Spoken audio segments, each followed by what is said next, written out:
Marvel Legends Age of Apocalypse Wave 2. Let's go.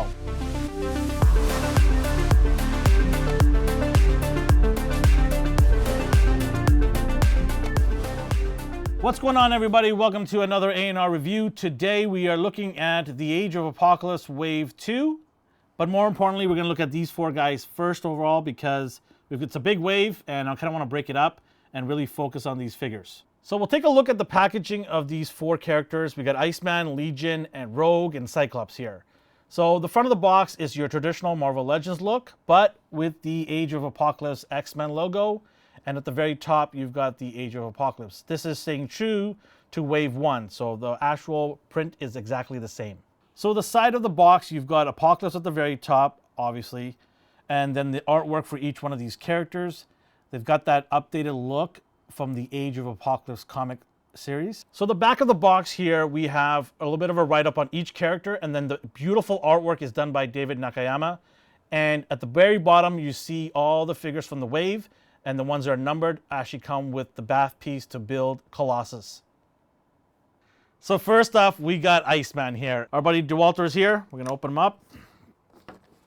So first examination of this guy, I thought he's actually gonna be the same build as the Iceman that we got, but he doesn't have any butterfly joints. And if you've seen any of my videos, you know that I love figures with butterfly joints because it gives them more range. That is a big disappointment for me that they did not include the butterfly joint. The upper body is different here from the other one. So if you're looking for butterfly joint on Iceman, not in this figure. I want to say that there's a lot of detail, especially with the head and the back here, compared to the old one where it didn't have much detail. So I do like the icicles, forming in the back here, and on the shoulders, there's a little bit of icicle here. So they improved the detail of the overall look of this guy. You do have your traditional, your double elbow and double knee. You do have waist swivel, and then you have ab crunch, and then bicep swivel. So you've got a handful of articulation that will allow him to kind of be posed in, the Iceman poses that he's used to doing. And the head does move back, even though there's spikes in the back here, icicle spikes. It does move and has pretty decent range. So I think this figure has a lot of things going for him. The aesthetics is awesome. I love the color. I love the details of ice spikes all around him. All right, next up we've got Legion. This guy is badass. He's basically Omega level mutant, which means he's got godly powers.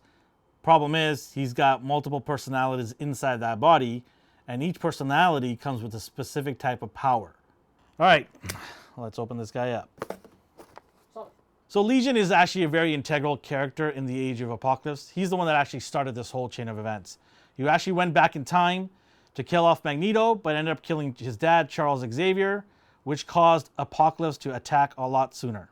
Accessory-wise, it's pretty thin, which is okay because he's a psycho. He doesn't need weapons or anything like that. He uses his crazy powers. But he does come with 2 fists. So I don't know why. Maybe he wants to punch the wall because he's angry? Meh? So articulation-wise, well, he's a little skinny. And yeah, I mean, he doesn't need articulation as much. He uses his mind to mess with people and do things. So butterfly joints is not needed. He does have, your elbow, your knee, stuff like that. That if you want him to, maybe do a meditation form or something, you probably could get him in there. Or sit on a chair or a psych ward bed or something. Yeah, you could do that for sure. What they should have done was give us alternative heads. Like psychotic head, smiling head, something like that. That would be more effective for this guy. One thing I do want to mention, it's just highly unusual for Hasbro to do this, is they did a wash on his pants and his upper body here. They got a little darker blue compared to the light blue paint job. I haven't seen this in a lot of figures. Usually collectors do this on their own. But yeah, it's nice to see that they've changed up the tone to break up that simple blue pajama look that he has here. It's cool. I don't mind it. So in this universe, Rogue was actually retrieved by Magneto to come fight with him, and they end up falling in love. The 90s, right? This alternative universe is really strange. All right, let's open her up. That sounded so bad. So here's Rogue out of the package. Now, during this era, the art style was very, how shall we say it? stylized, and you either liked her costume or really hated her costume. There was no middle there. You either like it or you don't. So, yeah, I mean, looking at her here, she's definitely vibrant. A lot of yellow and green and really like out there. Bam. It's a little different than what we're used to from the traditional costume that she wears in the 616 universe. So aesthetically, this figure, I mean, like I said, it's bright, vibrant. The face sculpt here is really actually nice. The hair, the face, actual, the eyes, it's really well done here, painted really well. It doesn't get in the way, the hair from Articulation. You can move the head all the way around and everything, so that's nice to see. In terms of the body here, it doesn't have butterfly joints. It doesn't even have double elbow. It doesn't even get past 90 degrees, which is a bummer. Double elbows would have been nice. It does have double knees, so that's good. It does have an upper torso swivel, but it's a very simplistic figure here. This figure makes up for it by the look. The paint job and the face sculpting is phenomenal. I love the hair, the two different colors here, the white and the brown. So it makes up for it in that department. But articulation-wise, it's not that articulated, which is a bummer because Rogue needs to be, able to do a lot of different poses because she uses her body to fight. She doesn't have, these magical powers. She uses her fist to punch holes into people's faces. So it's kind of disappointing, but she does have fists. So that's pretty cool. And finally for this video, we've got good old Psyche here, Mr. Boy Scout of the X-Men. All right, let's open this guy up. All right, here's Cyclops out of the package. He got a bath piece, and that's all, folks. I can't believe they couldn't even give us a set of hands. What is up with that?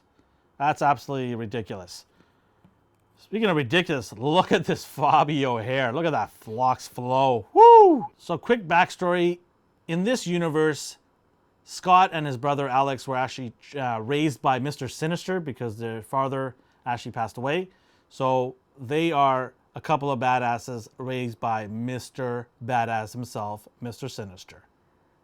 So aesthetically, it's the 90s as we mentioned. So he's got this gold that's covering his whole arm, a little overkill.